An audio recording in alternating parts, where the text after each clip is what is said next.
안녕하세요. 비만 바로 알기 프로젝트 비발의 이유미입니다. 와, 오늘은 특별 순서로 비발 Q&A 시간입니다. 와! 네, 어떤 교수님이 질문에 답을 또 해주실까요? 교수님 소개하겠습니다. 안녕하세요, 교수님. 안녕하세요. 네, 저는 건국대학교병원 내분비대사내과 최종한이라고 합니다. 반갑습니다. 네, 반갑습니다. 오늘은 제가 궁금한 비만에 대한 이야기 또 질문을 드릴 텐데요. 네, 기대되시죠? 네, 먼저 첫 번째 질문 드리도록 하겠습니다. 네. 비만 측정에 대해서 어떻게 측정되는지와 그리고 어떤 기준으로 이 비만을 진단하는지 궁금합니다.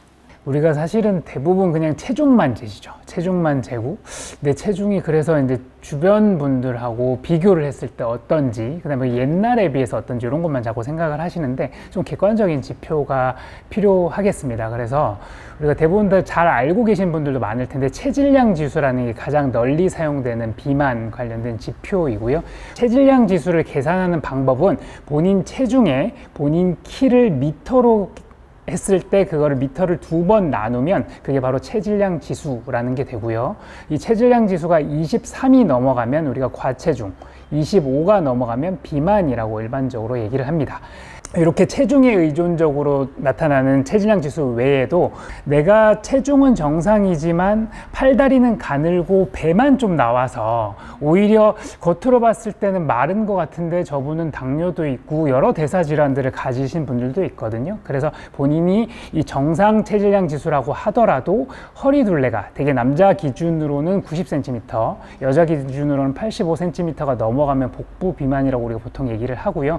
그래서 이 기준이 넘지 않는지에 대해서 평가가 필요하겠습니다. 그래서 정리해서 말씀드리면 우리가 가장 널리 사용되는 지표는 체질량 지수라는 거, 그다음에 두 번째로 허리 둘레로 우리가 평가하는 복부 비만, 이 두 가지를 생각하시면 되겠고, 그 외에도 우리가 이제 뭐 많이 하실 거예요. 이제 우리 헬스장 같은 데 가시면 체성분 검사 이런 걸 통해 가지고 본인의 뭐 체지방률이 몇 %인지 이런 걸 통해서도 간접적으로 평가를 할 수 있는데, 일단 그거는 아무 데서나 하기도 어렵고 비용도 좀 들기도 하고요. 그렇기 때문에 이 두 가지를 좀 알고 계시면 좋을 것 같습니다.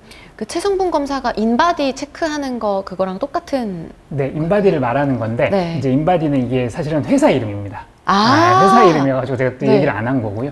그 가장 유명한 회사 이름이죠, 인바디가. 그래서 다른 회사 거도 있는데 뭐 사실상 거의 모든 뭐 병원이나 그런 데서 인바디를 써서 그런 거고요. 체성분 분석기, 뭐 보통 이렇게 알고 계시면 좋을 것 같습니다. 또 이렇게 꿀팁을 알려주시는. 그러면은 이 비만에 대해서 유전적으로도 미치는 영향이 있을까요? 네, 사실은 비만을 일으키는 단일 유전자 혹은 몇 가지 유전자들이 조합이 돼서 비만을 일으키는 경우도 있습니다. 근데 그건 굉장히 드물어요. 아주 드물기 때문에 유전적으로 비만이 생기는 사람들은 정말 드물다.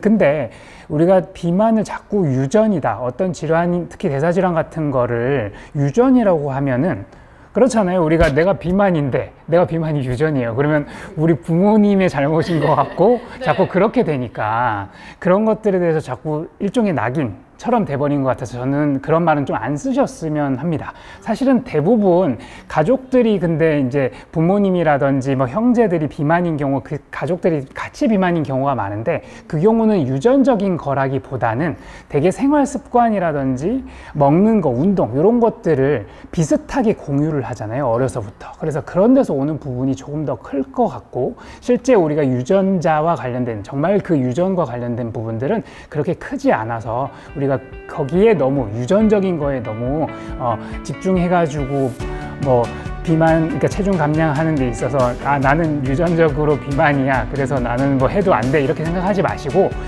충분히 생활습관 조정을 잘 하시면 누구나 다 비만을 극복할 수 있다는 점을 좀 기억해 주셨으면 좋겠습니다.